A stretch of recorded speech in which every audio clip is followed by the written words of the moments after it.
നമസ്കാരം. LDFിൻ്റെ പിണറായി വിജയൻ്റെ BJPയുമായുള്ള അന്തർധാരയെക്കുറിച്ച് നിരന്തരമായി 5 വർഷം പ്രചരണം നടത്തിയ ആളാണ് അന്നത്തെ പ്രതിപക്ഷ നേതാവ് VD സതീശൻ. അദ്ദേഹം ഇന്ന് മുഖ്യമന്ത്രിയാണ്. അദ്ദേഹം മുഖ്യമന്ത്രിയായപ്പോൾ അന്ന് നടത്തിയ പ്രതികരണങ്ങൾ, അന്ന് എടുത്ത നിലപാടുകൾ ഒക്കെ അസ്ഥാനത്താണ് എന്ന് തെളിയിക്കുന്ന തരത്തിലേക്കാണ് നിലവിലെ സാഹചര്യത്തിൽ അദ്ദേഹം പോകുന്നത്. അന്ന് പറഞ്ഞിരുന്ന കാര്യങ്ങളുടെ മുഴുവൻ എതിർഭാഗത്ത് നിന്നുകൊണ്ട് അന്ന് ആരോപിച്ചതിനേക്കാളും അതിവേഗതയിൽ 1 മാസത്തിനിടയിൽ തന്നെ നിലപാടുകൾ കൈക്കൊള്ളുന്നു. അതിൽ ഏറ്റവും ഒടുവിലത്തെ ഉദാഹരണമായി സംസ്ഥാന തെരഞ്ഞെടുപ്പ് കമ്മീഷനായിട്ട് N ശേഷാദ്രിനാഥനെ തെരഞ്ഞെടുത്ത വിഷയം മാറുകയാണ്. അത് പ്രതിപക്ഷത്തിൻ്റെ ആക്ഷേപത്തിനപ്പുറത്തേക്ക് നേരിട്ട് BJPയുമായുള്ള BJP സംഘപരിവാർ അനുഭാവിയായ അവരുടെ കാര്യങ്ങൾക്ക് നിലപാടെടുക്കുന്ന ഒരാളെ സംസ്ഥാന തെരഞ്ഞെടുപ്പ് കമ്മീഷണറായി നിയമിക്കുന്ന സാഹചര്യത്തിലേക്ക് മുഖ്യമന്ത്രി VD സതീശൻ ഈ സർക്കാർ അധികാരത്തിൽ എത്തി 1 മാസം കഴിയുമ്പോൾ തന്നെ മാറുന്ന, അത്ര പ്രത്യക്ഷത്തിൽ തന്നെ അങ്ങനെ ഒരു അന്തർധാരയിലേക്ക് മാറുന്ന സാഹചര്യം പ്രതിപക്ഷത്തിന് മാത്രമല്ല ആഭ്യന്തരമായി കോൺഗ്രസിൽ തന്നെ വലിയ പ്രതിസന്ധി ഉണ്ടാക്കുന്നു. കോൺഗ്രസിൽ തന്നെ എതിർപ്പ് പരസ്യപ്പെടുത്തിക്കൊണ്ട് നേതാക്കൾ വരുന്നു. ആ എതിർപ്പിൻ്റെ പിന്നിൽ വലിയ നേതാക്കൾ ഉണ്ട് എന്നുള്ളതടക്കമുള്ള സൂചനകൾ പുറത്തു വരുന്നു. മാധ്യമങ്ങൾ അത് സംബന്ധിച്ച വാർത്തകൾ പുറത്തു വരുന്നു. അസാധാരണമായ സാഹചര്യത്തിലെയാണ് മുഖ്യമന്ത്രി VD സതീശനും കോൺഗ്രസ് സർക്കാരും UDF സർക്കാരും പോകുന്നത്. ഇത് സംബന്ധിച്ചൊരു വീഡിയോ ആണ്. ഇന്നത്തെ ഏറ്റവും പ്രധാനപ്പെട്ട ആകാംക്ഷ എന്ന് പറയുന്നത് L ശേഷാദ്രിനാഥനെ തെരഞ്ഞെടുപ്പ് കമ്മീഷണറായി നിയമിച്ചതിൻ്റെ തുടർ നടപടികൾ എന്തൊക്കെയായിരിക്കും എന്നുള്ളതാണ്. സാധാരണ ഒരു തെരഞ്ഞെടുപ്പ് കമ്മീഷണർ നിയമിക്കുമ്പോൾ അതത് സർക്കാരുകൾ അവരുടെ നിലപാടുകളുമായി ചേർത്ത് നിർത്തിക്കൊണ്ടുള്ള പരിശോധനകൾ നടത്താറുണ്ട്. കഴിഞ്ഞ പിണറായി വിജയൻ്റെ സർക്കാർ അവസാന കാലത്ത് കാലാവധി കഴിയുമ്പോൾ സംസ്ഥാന തെരഞ്ഞെടുപ്പ് കമ്മീഷണറായി നിർദ്ദേശിച്ച ആളെ ഗവർണർ അംഗീകരിച്ചില്ല. ഗവർണർ നമുക്കറിയാം ആ കാലഘട്ടത്തിൽ മുഴുവൻ സംസ്ഥാന സർക്കാരുമായി തർക്കത്തിലായിരുന്നു. സംഘപരിവാർ RSS BJP നിർദ്ദേശങ്ങൾ പാലിക്കുക എന്നുള്ളത് അദ്ദേഹത്തിൻ്റെ ചുമതലയായിരുന്നു. എന്നാൽ അത് നടപ്പാക്കുന്നതിന് വലിയ പ്രതിബന്ധങ്ങളുണ്ടായി. LDF സർക്കാർ അതുമായി ബന്ധപ്പെട്ട തർക്കത്തിൽ കോടതികൾ വരെ കയറിയിറങ്ങി. എന്നാൽ തെരഞ്ഞെടുപ്പ് കമ്മീഷണറായിട്ടുള്ള ആ നിർദ്ദേശം ഗവർണർ അവിടെ പൂട്ടിവെച്ചു. അത് പാലിച്ചില്ല.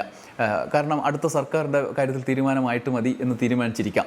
അതിൻ്റെ തുടർച്ചയായിട്ടാണ് മാസങ്ങളോളം നീണ്ടുനിന്നു അങ്ങനെ ഒരു കമ്മീഷണർ ഇല്ലാതെ. ചില തദ്ദേശ തെരഞ്ഞെടുപ്പ് തന്നെ പ്രതിസന്ധിയിലായ, ഉപതെരഞ്ഞെടുപ്പുകൾ പ്രതിസന്ധിയിലായ സാഹചര്യമുണ്ട്. എന്നാൽ ഇപ്പോൾ സർക്കാർ VD സർക്കാർ വന്നിട്ട് എന്നാൽ നിങ്ങളെ ഇഷ്ടമുള്ള ആളെ തന്നെ ആയിക്കോ എന്ന് ഒരാളെ കൊടുക്കുകയാണ്. അയാൾ സംഘപരിവാറുകാരനാണ്, RSSകാരനാണ്, BJPക്കാരനാണ് എന്നുള്ള ആക്ഷേപവുമായി കോൺഗ്രസ് തന്നെ രംഗത്ത് വരികയാണ്. കോൺഗ്രസിൻ്റെ പ്രധാനപ്പെട്ട ഒരു നേതാവ് PM നിയാസ് ഇത് സംബന്ധിച്ച് ഔദ്യോഗികമായി രംഗത്ത് വന്നു. മുഖ്യമന്ത്രിക്കെതിരെ പ്രതിഷേധം അറിയിച്ചു. മുഖ്യമന്ത്രി അദ്ദേഹത്തിനെതിരെ കടുത്ത രോഷത്തിലാണ്, കാണാൻ പോലും തയ്യാറായില്ല എന്നാണ് നിലവിലെ സാഹചര്യം. ഇത് സംബന്ധിച്ച് ഇന്നത്തെ ഒരു മാതൃഭൂമിയുടെ വാർത്ത വായിച്ചിട്ട് നമുക്ക് ബാക്കി കാര്യങ്ങളിലേക്ക് കിടക്കാം. മാതൃഭൂമി പത്രം 1-ാം പേജിൽ ആദ്യമായിട്ടാണ് ഇത്തരത്തിൽ ഗൗരവത്തിലൊരു വാർത്ത മുഖ്യധാരാ മാധ്യമങ്ങൾ VD മീഡിയ എന്ന് ആക്ഷേപിക്കപ്പെടുന്ന ആരോപണം വിളിച്ചു വരുത്തിയ കേരളത്തിലെ മുഖ്യധാരാ മാധ്യമങ്ങളിൽ ഒന്ന് കൊടുക്കുന്നത്. മനോരമയെന്ന് പിന്നെ അത് മൈൻഡ് ചെയ്യാൻ ഉടനെയൊന്നും സാധ്യതയില്ല.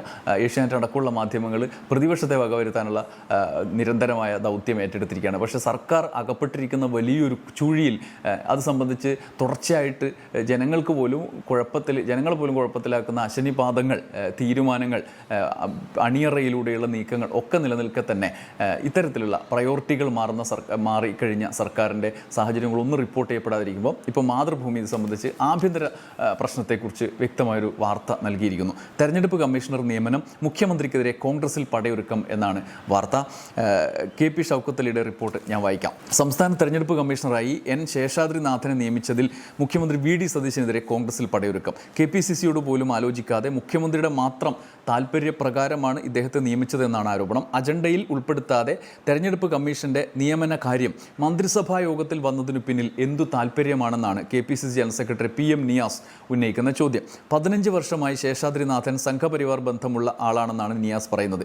ചൊവ്വാഴ്ച തിരുവനന്തപുരത്തെത്തി ഈ വിഷയത്തിൽ ആഭ്യന്തരമന്ത്രി രമേശ് ചെന്നിത്തലയെയും KPCC പ്രസിഡന്റ് സണ്ണി ജോസഫിനെയും കണ്ട അദ്ദേഹം പരാതി അറിയിച്ചു. എന്നാൽ മുഖ്യമന്ത്രി കാണാൻ സമയം അനുവദിച്ചില്ല. പരസ്യ പ്രതികരണത്തിൽ മുഖ്യമന്ത്രികൾ അതൃപ്തിയുടെ സൂചനയായാണ് ഇതിനെ കാണുന്നത്. ശേഷാദ്രിനാഥൻ്റെ സംഘപരിവാർ ബന്ധത്തെക്കുറിച്ചും അദ്ദേഹത്തിൻ്റെ സാമൂഹിക മാധ്യമ ഇടപെടലുകളെക്കുറിച്ചും അന്വേഷണം ആവശ്യപ്പെട്ടാണ് രമേശ് ചെന്നിത്തലയ്ക്ക് PM നിയാസ് കത്ത് നൽകിയത്. എന്നാൽ അന്വേഷണം നടത്തും എന്ന് അദ്ദേഹം ഉറപ്പ് നൽകിയിട്ടില്ല. നിയമനം റദ്ദാക്കണമെന്നാവശ്യപ്പെട്ട് രാഹുൽ ഗാന്ധി, കോൺഗ്രസ് പ്രസിഡന്റ് മല്ലികാർജ്ജുൻ ഖാർഗെ എന്നിവർക്കെല്ലാം പരാതി നൽകിയിട്ടുണ്ട്. അനുകൂലമായ തീരുമാനം മുഖ്യമന്ത്രിയിൽ നിന്ന് ലഭിക്കുമെന്നാണ് കരുതുന്നത് എന്ന് നിയാസ് മാതൃഭൂമിയോട് പറഞ്ഞു. പരാതി ഉന്നയിച്ചതോടെ നിയമനം താൽക്കാലികമായി തടഞ്ഞിട്ടുണ്ടെന്നും അദ്ദേഹം അവകാശപ്പെട്ടു.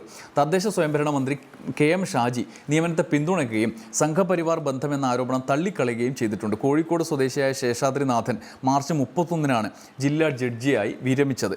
ശേഷാദ്രിനാഥന്റെ നിയമനത്തിനെതിരെയുള്ള പ്രതിഷേധം തുടരാനാണ് നിയാസിന്റെ തീരുമാനം. അതിന് KPCC നേതൃത്വത്തിന്റെയും മറ്റു ഉന്നത കോൺഗ്രസ് നേതാക്കളുടെയും പിന്തുണ ഉണ്ട് എന്നാണ് ലഭിക്കുന്ന വിവരം. പരസ്യ പ്രതികരണം തുടർന്നിട്ടും അത് വിലക്കാൻ നേതൃത്വം തയ്യാറായിട്ടില്ല എന്നത് മുഖ്യമന്ത്രിക്കെതിരെ പടയൊരുക്കത്തിൽ PM നിയാസിന് പിന്തുണയുണ്ട് എന്നതിനുള്ള സൂചനയാണ്. സർക്കാർ അഭിഭാഷകരുടെ നിയമനത്തിലും വീര്യം കുറഞ്ഞ മദ്യം നികുതി ഇളവ് നൽകുന്ന ബജറ്റ് പ്രഖ്യാപനത്തിലും മുഖ്യമന്ത്രിക്കെതിരെ കോൺഗ്രസിനുള്ളിൽ വിമർശനങ്ങൾ ഉയർന്നു. അതിൻ്റെ തുടർച്ചയാണ് ഈ വിവാദം. മുഖ്യമന്ത്രി കൂടിയാലോചനകളില്ലാതെ തീരുമാനങ്ങൾ എടുക്കുന്നു എന്ന അതൃപ്തി ചില നേതാക്കൾക്കുണ്ട്. അതുകൊണ്ടാണ് PM നിയാസിനെ പരസ്യ പ്രതികരണങ്ങളിൽ നിന്ന് വിലക്കാത്തത്. ഇതിൽ 3 കാര്യങ്ങൾ ഏറ്റവും ശ്രദ്ധേയമാണ്. ഒന്ന്, മുഖ്യമന്ത്രി ഇക്കാര്യത്തിൽ വിട്ടുവീഴ്ചയ്ക്ക് തയ്യാറില്ല. നേരത്തെ വീര്യം കുറഞ്ഞ മദ്യത്തിൻ്റെ നികുതിയുമായി ബന്ധപ്പെട്ട് VM സുധീരനെ പോലൊരാൾ പരസ്യ പ്രതികരണം, മുഖ്യമന്ത്രിക്ക് കത്ത്, ഇതൊക്കെ നടത്തിയിട്ടും അതിനെ മൈൻഡ് ചെയ്യാണ്ട് വിട്ട ആളാണ് VD സതീശൻ. ആരാണ് VM സുധീരൻ? VD സതീശനെ മുഖ്യമന്ത്രിയാക്കുന്നതിൽ നിർണായകമായ റോൾ വഹിച്ച ആളാണ്. ആ VM സുധീരൻ്റെ നിലപാടുകളെ വെല്ലുവിളിച്ച് അദ്ദേഹത്തെ അപമാനിക്കും വിധത്തിലുള്ളൊരു നിലപാട് കൈക്കൊണ്ടതായിട്ടുള്ള ഒരു സാഹചര്യം. അതുകൊണ്ട് മുഖ്യമന്ത്രി അതിൻ്റെ തുടർച്ചയായിട്ട് ഇപ്പോഴും ഇതിൽ ഒരു തരത്തിലുള്ള വിട്ടുവീഴ്ചയ്ക്കും തയ്യാറില്ല. മുഖ്യമന്ത്രിക്ക് പാർട്ടിക്കപ്പുറത്ത് ചില താല്പര്യങ്ങൾ ഉണ്ട് എന്നാണ് പാർട്ടി നേതാക്കൾ സംശയിക്കുന്നത്. പാർട്ടിയെ മാറ്റി നിർത്തിക്കൊണ്ട് അദ്ദേഹത്തിൻ്റെ താല്പര്യങ്ങൾ നിലനിൽപ്പിന് വേണ്ടിയിട്ടുള്ള അദ്ദേഹത്തിന് പിന്തുണ നൽകുന്ന മറ്റൊരു ശക്തിയുണ്ട് എന്ന് ഹൈക്കമാൻഡിലെ തന്നെ ചില പ്രമുഖർ വിചാരിക്കുന്നു. കേരളത്തിൽ ഇത്തരത്തിലുള്ള PM നിയാസിനെ പോലുള്ള ഒരാൾ പരസ്യമായി ഇങ്ങനെ ഒരു രംഗത്ത് വരുന്നത് ആ നിലപാട് തിരിച്ചറിഞ്ഞതിൻ്റെ കൂടി തുടർച്ചയായിട്ടാണ് എന്നാണ് പ്രധാനപ്പെട്ട കാര്യം. പാർട്ടിയുടെ സഹായമില്ലാതെയും എനിക്കിത് മുന്നോട്ട് കൊണ്ടുപോകാൻ കഴിയും. സംഘടനാ സംവിധാനത്തിൻ്റെ കയ്യിലിരിക്കുന്ന സംവിധാനത്തിൻ്റെ കാര്യങ്ങൾ മാത്രമല്ല, സാമ്പത്തിക കാര്യങ്ങൾ അടക്കം കൈകാര്യം ചെയ്യാൻ കഴിയും. അതിന് കരുത്തുള്ള ഒരു സഹായം പിന്നിലുണ്ട് എന്നുള്ളതാണ് VD സതീശനെ നയിക്കുന്നത് എന്നാണ് അത്തരത്തിലുള്ള നേതാക്കളുടെ ആക്ഷേപം. രണ്ടാമത്തേത്, പരസ്യമായ പ്രതികരണങ്ങളുടെ പിന്നിൽ ഈ പറയുന്ന നേതൃത്വത്തിലെ അതൃപ്തിയുണ്ട്. ഒന്ന്, മന്ത്രിസഭയിൽ VD സതീശൻ വലിയ ഇമേജിൽ വന്നതാണ്. അദ്ദേഹത്തിന് ജനങ്ങളുടെ താല്പര്യത്തിൽ മുഖ്യമന്ത്രിയായതാണ്, ഹൈക്കമാൻഡ് തീരുമാനിക്കാൻ ഉദ്ദേശിച്ച അയാളെല്ലാം പിന്നീട് ആക്കിയതാണ് എന്നൊക്കെയുള്ള ആക്ഷേപങ്ങൾ നിലവിലുണ്ടല്ലോ. അങ്ങനെയുള്ള വാർത്തകൾ നമ്മുടെ മുമ്പിലുണ്ട്. പക്ഷേ അതിനപ്പുറത്ത് അതിൻ്റെ തുടർച്ചയായിട്ട് അദ്ദേഹത്തിൻ്റെ മുഖ്യമന്ത്രിയായി വന്നതിന് ശേഷമുള്ള പ്രവർത്തനങ്ങൾ അതുവരെയുള്ള പ്രതീക്ഷകളെ തകിടം മറിച്ചു. അത് BJPയുമായി ബന്ധപ്പെട്ട നിലപാടുകൾ, അതിൻ്റെ തുടർച്ചയായിട്ടുള്ള പ്രയോറിറ്റികൾ, സർക്കാരിൻ്റെ പ്രയോറിറ്റികൾ മുഴുവൻ മദ്യ കമ്പനിയുടെയും PM ശ്രീയുടെയും സംഘപരിവാർ അജണ്ടകളുടെയും ഒക്കെ പ്രയോറിറ്റികളിലേക്ക് മാറുകയും വൈദ്യുതി അടക്കമുള്ള കാര്യങ്ങളിൽ സർക്കാർ അടിസ്ഥാന മനുഷ്യന് ആവശ്യമുള്ള കാര്യങ്ങൾ പ്രയോറിറ്റി താഴുകയും ചെയ്യുന്ന സാഹചര്യമുണ്ട്. അത് നിത്യമായി നമ്മൾ അനുഭവിക്കുകയുമാണ്. ഇത് മന്ത്രിസഭയിൽ തന്നെ മന്ത്രിമാരുടെ ആകെ ഇമേജിനെ ബാധിച്ചിട്ടുണ്ട്. അതിൽ രമേശ് ചെന്നിത്തല, മുഖ്യമന്ത്രിയാകാൻ സാധ്യതയുണ്ടായിരുന്ന മറ്റൊരാൾ രമേശ് ചെന്നിത്തല മാത്രമാണ് അതിനെ അതിജീവിച്ച് നിൽക്കുന്നത്. ചെന്നിത്തല ഒടുക്കത്തെ ഇമേജിൽ മുന്നോട്ട് പോവുകയാണ്. ഈ ഓപ്പറേഷൻ തൂഫാനും ഒക്കെ ആയിട്ട് അതിനെതിരായ സുധാകരൻ്റെ ഗുണ്ടകളെ വിളിച്ചുള്ള യോഗമൊക്കെ വലിയ വിവാദമാവുകയും മന്ത്രി തന്നെ അതിനെതിരെ രംഗത്ത് വരികയും ചെയ്തു. അദ്ദേഹം ഏറ്റവും ഒടുവിൽ അദ്ദേഹത്തിൻ്റെ ഈ തൂഫാനുമായി ബന്ധപ്പെട്ട പിഴവുകൾ തിരുത്തി മുന്നോട്ട് പോകുന്നു. ഈഗോകളൊന്നും ഇല്ലാതെ തന്നെ സാധാരണ ജനങ്ങളിലേക്ക് സ്വാധീനിക്കുന്നു. ഈ സാഹചര്യത്തിൽ അങ്ങനെ ഒരു പ്രതിസന്ധി കൂടിയുണ്ട്. അതിൻ്റെ കൂടി തുടർച്ചയായിട്ട് VD സതീശനെതിരായ നീക്കങ്ങൾ ഒരു ഏകീകരിക്കപ്പെട്ട ലെവലിലേക്ക് പോവുകയാണോ, KC വേണുഗോപാലിൻ്റെ നിലപാടടക്കം ഇതിൻ്റെ ഒപ്പമാണോ എന്നുള്ള കാര്യമാണ് രണ്ടാമത്തേത്. മൂന്നാമത്തേത്, മുസ്ലിം ലീഗിനെ നമ്മൾ നേരത്തെ മുഖ്യമന്ത്രിയായി സതീശൻ വരുമ്പോൾ അദ്ദേഹത്തിനുള്ള പിന്തുണയുടെ കാര്യത്തിൽ പറഞ്ഞു. ആഭ്യന്തരമായി MLA മാരുടെയോ പാർട്ടിയുടെയോ പിന്തുണ ഇല്ലെങ്കിലും അദ്ദേഹം ഘടകകക്ഷികളുടെ പിന്തുണ കൊണ്ട് അതിജീവിക്കുമെന്ന് പറഞ്ഞു. ഇപ്പോൾ PM ശ്രീ മുതൽ ഈ കാര്യത്തിൽ വരെ ശേഷാദ്രിനാഥൻ്റെ നിയമനം വരെ ലീഗാണ് കണ്ണും പൂട്ടി അദ്ദേഹത്തിനൊപ്പം നിൽക്കുന്നത്. അത് സംഘപരിവാർ എന്ന ഒരു ആക്ഷേപം, അത് ദുഷ്പേരുണ്ടാവുമെന്ന് അറിഞ്ഞുകൊണ്ട് ലീഗ് സ്വയം അതിലേക്ക് ചാടുകയാണ്. ആത്മഹത്യാപരമായ നിലപാടെന്നൊക്കെ പറയില്ലേ, അത്തരത്തിലുള്ള നിലപാടെടുക്കണം. ഇങ്ങനെ 3 സംഘർഷങ്ങളാണ് രാഷ്ട്രീയമായുള്ളത്. ഇതിനെയൊക്കെ അതിജീവിക്കുക എന്നുള്ളത് പ്രധാനപ്പെട്ട കാര്യമാണ്. സർക്കാർ എന്ന് പറയുന്നത് ഒരാൾ, മന്ത്രിസഭ എന്ന് പറയുന്നത് ഒരാൾ, മുഖ്യമന്ത്രി എന്ന് പറയുന്നത് ഒരാൾ, ആകെ ഒരാളിൽ കേന്ദ്രീകരിച്ചുകൊണ്ട് കാര്യങ്ങൾ മുന്നോട്ട് പോകുന്നു. അതുകൊണ്ട് തന്നെ ഭരണ കാര്യങ്ങളെ ഇത് ബാധിച്ചു തുടങ്ങി എന്നുള്ളതാണ് പ്രധാനപ്പെട്ട കാര്യം. നമ്മൾ പണ്ട് പറയാറുണ്ട്, ഇങ്ങനെ ഒരാളുടെ വ്യക്തിയിൽ കേന്ദ്രീകരിച്ചൊരു സ്ഥാപനം മുന്നോട്ട് പോകുമ്പോൾ അടുത്ത മുട്ടുസൂചി മുതൽ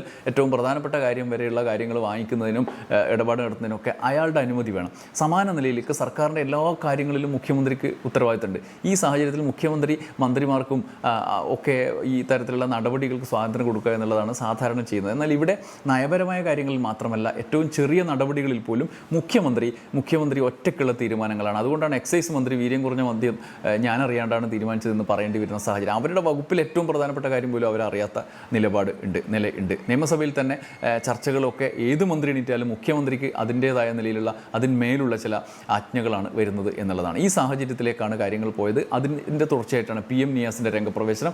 PM നിയാസിൻ്റെ പിന്നിൽ കരുത്തരുണ്ട് എന്ന് തന്നെ വേണം കരുതാൻ. കാരണം അല്ലെങ്കിൽ ജനറൽ സെക്രട്ടറി തന്നെ ഇങ്ങനെ വരേണ്ട സാഹചര്യം ഉണ്ടാവില്ല. അതിൽ ശേഷാദ്രിനാഥൻ്റെ നിയമനം ഇനി ഏത് മട്ടിൽ സർക്കാരിന് ആലോചിക്കാൻ കഴിയുമെന്ന് നമുക്കറിയില്ല. അതെങ്ങനെ രാഷ്ട്രീയ വിവാദം എങ്ങനെ അവസാനിപ്പിക്കും, ഏത് മട്ടിൽ മുന്നോട്ട് പോകുമെന്ന് കാത്തിരുന്ന് കാണാം. നന്ദി, നമസ്കാരം.